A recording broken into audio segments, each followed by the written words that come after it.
ముఖ్యంగా ఎన్డీఏ మద్దతుదారులకే ఎక్కువ సపోర్ట్ చేసినట్టుగా అనిపిస్తుంది. ఎందుకంటే అది గుజరాత్ కావచ్చు, బీహార్ కావచ్చు, అదేవిధంగా ఆంధ్ర కావచ్చు. ఎవరైతే అవుట్ రైట్ సపోర్ట్ చేశారో వాళ్ళకే అడిగిన అన్నీ ఇవ్వడం జరిగింది. తెలంగాణలో బైఫర్కేషన్లో ఇచ్చినటువంటి హామీలు ఒక్కటి పూర్తి కాలే. అదేవిధంగా ముఖ్యమంత్రి, పార్లమెంటు సభ్యులు కలిసి ఫైనాన్స్ మినిస్టర్ను, ప్రధానమంత్రిని కలిసి మూసి ప్రక్షాళన గురించి అడిగితే ఒక్క పైసా ఇవ్వలే. అదేవిధంగా రాష్ట్రం నుంచి ఏదైతే ట్యాక్స్ రూపంలో కేంద్ర ప్రభుత్వానికి 28,000 కోట్ల రూపాయలు ఇస్తే దాంట్లో కూడా మాకు రావాల్సినటువంటి నిధులు లేదంటే ఇది ఏం కనిపిస్తుందంటే స్లోగన్ బాగుంది, సబ్కా సాత్ సబ్కా వికాస్, సబ్కా సాత్ సబ్కా వికాస్. ఇక్కడ క్లియర్గా కనిపిస్తున్నది ఏంటంటే పక్షపాత వైఖరి ఉన్నది.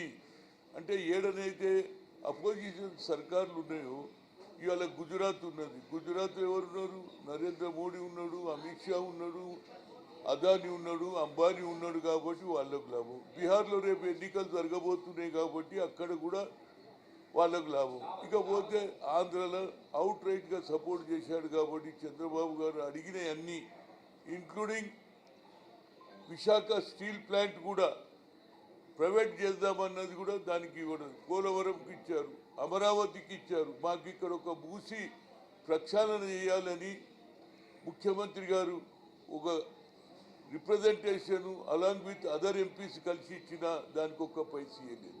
ఇక మీదికెళ్ళి కొందరు అంటారు ఇందిరమ్మ ఇండ్లకు పేరు పెడితే మేము ఇయ్యమంటారు. మరి ఈనాడు దీన్ దయాల్ గ్రామీణ జ్యోతి నడుస్తుందా లేదా? అదేవిధంగా శ్యామ్ ప్రసాద్ ముఖర్జీ అర్బన్ మిషన్ నడుస్తుందా లేదా? అదేవిధంగా శ్యామ్ ముఖర్జీ టౌన్షిప్ స్కీమ్ కూడా నడుస్తుంది, ఇండస్ట్రియల్ స్కీమ్ కూడా నడుస్తుంది. అంటే ఇవాళ పెట్టిన పేరు కాదు ఇందిరాగాంధీ. గత 20 ఏళ్ల క్రితమే ఇందిరమ్మ ఇండ్లని ఆనాడు ఉన్నటువంటి రాజశేఖర్ రెడ్డి గారు మొదలుపెట్టిన స్కీమ్ అది. దానికి మేము ఇయ్యమంటే ఏంటి? ఇందిరాగాంధీ ఏం తప్పు చేసింది? దేశం గురించి ప్రాణాలు అర్పించిందా లేదా? దేశ ప్రధానమంత్రి ఉన్నటువంటి మహానాయకురాల పేరు కూడా మీరు వ్యతిరేకం చేస్తారు. మీరు మాత్రం మీ పేర్లు పెట్టుకుంటారు. ఇది ఎట్లా కనిపిస్తుందంటే నా ఉద్దేశంలో ఎలక్షన్ అప్పుడే రాజకీయాలు, ఎలక్షన్ అప్పుడు ఎవరి పార్టీలో కానీ గెలిచినటువంటి వాళ్ళు అందరినీ సమానంగా చూస్తారు. మేము ఇందిరమ్మ ఇండ్లు ఉన్నాం, మేము కేవలం కాంగ్రెస్ వాళ్ళకే ఇయ్యలే, అన్ని పార్టీల వాళ్ళకి ఇచ్చాం. దానికి కూడా మీరు వ్యతిరేకం చేస్తున్నట్టే ఈ బడ్జెట్ కేవలం పక్షపాత వైఖరి. తెలంగాణలో ఎవరైతే అపోజిషన్ పార్టీ గెలిచింది కాబట్టి దానికి ఏది వ్యతిరేకంగా అంటే మళ్ళీ వచ్చేసారి తెలంగాణలో కూడా ఆధిపత్యం నడిపించాలన్న ఉద్దేశం ఉన్నదాన్నే కనిపిస్తుంది. ఈ బడ్జెట్ స్లోగన్ మాత్రం సబ్కా సాత్ సబ్కా వికాస్. నా ఉద్దేశంలో ఇది తప్పనిసరిగా మనం కూడా తెలంగాణలో కూడా మనం కూడా ఉద్యమం చేయాలి. అగైనెస్ట్ ఎన్డీఏ వ్యతిరేకంగా, నరేంద్ర మోడీ వ్యతిరేకంగా పోరాడాలి, రోడ్ల మీదకి రావాలి. తప్పనిసరిగా మనం ట్యాక్స్ కడుతున్నాం కేంద్ర ప్రభుత్వానికి, వాళ్ళకు మనకు వచ్చే నిధులు కూడా ఇస్తలేరంటే ఇంత పక్షపాత వైఖరి మేము ఎన్నడూ చూడలే. యూపీఏ ప్రభుత్వం ఉన్నా మేము ఎన్నడూ వ్యతిరేకం చేయలే. సోనియా గాంధీ కానీ మన్మోహన్ సింగ్ గారు కానీ ఎన్నడూ కూడా ఏ రాష్ట్రానికి ఏ విధమైనటువంటి అవసరాలు ఉన్నాయో దాన్ని బట్టి మేము ప్రత్యేకంగా వాళ్ళకు అవకాశాలు ఇచ్చాము. ఇదేమిటండి నాకు అర్థం కాదు.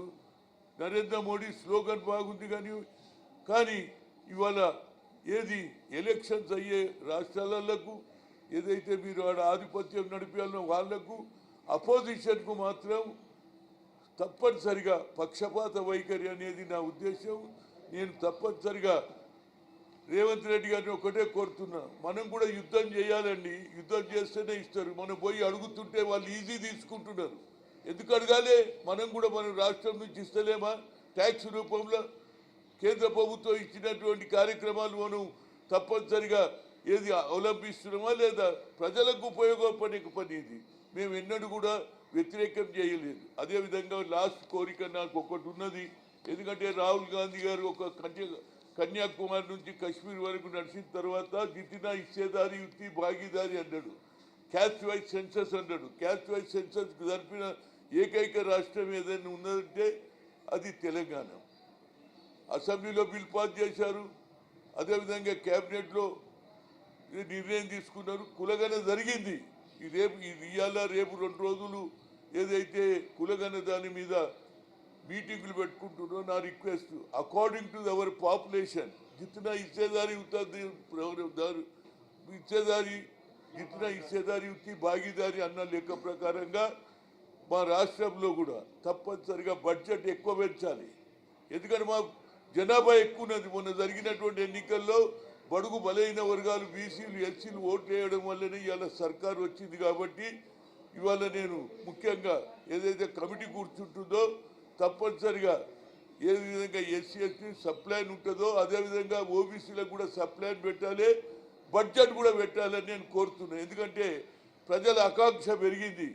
అన్ని బీసీ సంఘాలు ఇవాళ రోజు మీటింగ్లు పెడుతుంది.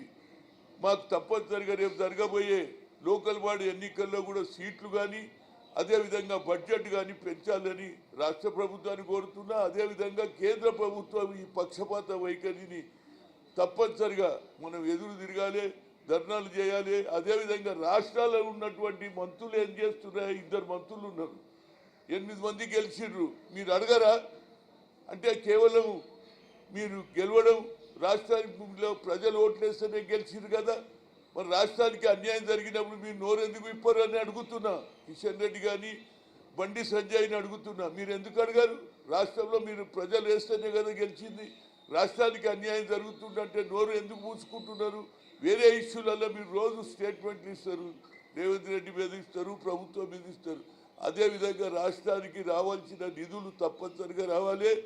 డెవలప్మెంట్ అంటే అన్ని ప్రాంతాలు కూడా డెవలప్మెంట్ కావాలి. ఎన్నికలు అప్పుడే, ఎలక్షన్ అప్పుడే ఏది పార్టీల పోరు. తర్వాత అందరూ సమానంగానే ఒక ఇంటికి ఇచ్చి ఇంకో ఇంటికి ఇవ్వకపోతే ఎవరు ఊరుకుంటారు? అదేవిధంగా ఇందిరాగాంధీ ఇండ్లకు మేము ఒక పైసా ఇవ్వమనడం అది చాలా తప్పు ఆలోచన. మీరు కూడా స్కీములు పెట్టుకున్నారు, దీన్ దయాళ్ స్కీమ్ కానీ ముఖర్జీ కానీ ఇవన్నీ కూడా ఉన్నాయి. కనుక తప్పనిసరిగా న్యాయం జరిగే వరకు మనం పోరాటం చేస్తేనే న్యాయం జరుగుతుంది. అదేవిధంగా రేపు ఇవాళ 2 రోజులు జరుగుతున్నది కులగని దాని మీద మా బడ్జెట్ పెంచాలి. నేను కామారెడ్డిలో కూడా చెప్పిన ఏదైనా సిద్ధరామయ్య ముందు ఆనాడు పిసిసి అధ్యక్షుడు రేవంత్ రెడ్డి ముందు, అయ్యా మా జనాభా ఇంత సరిపోదు, మా బడ్జెట్ పెంచాలంటున్నాం. రేపు జరగబోయే బడ్జెట్లో కూడా బీసీలకు ఎక్కువ శాతం బడ్జెట్ ఇవ్వాలి అకార్డింగ్ టు ది పాపులేషన్ అని చెప్తూ, అదేవిధంగా రేపు జరగబోయే లోకల్ బాడీ ఎన్నికల్లో కూడా ఏది మా జనాభా ప్రాతిపదికగా రిజర్వేషన్స్ కూడా జరగాలని కోరుతున్నా. అదేవిధంగా మరొకసారి ఎన్డీఏ ప్రభుత్వం కళ్ళు తెరవాలి. ఇది ఎన్నికల బడ్జెట్ కూడా ఏది ఢిల్లీలో కూడా ఇవాళ రేపు జరగబోయే బీహార్లో కూడా ఎన్నికల గురించి వాళ్ళకు అవకాశాలు ఇచ్చారు. అపోజిషన్ మాత్రం కనిపించరానియకుండా అపోజిషన్ అడగదొక్కాలనే ఒక కుట్ర జరుగుతున్నది. దానికి వ్యతిరేకంగా మనం పోరాడాలి.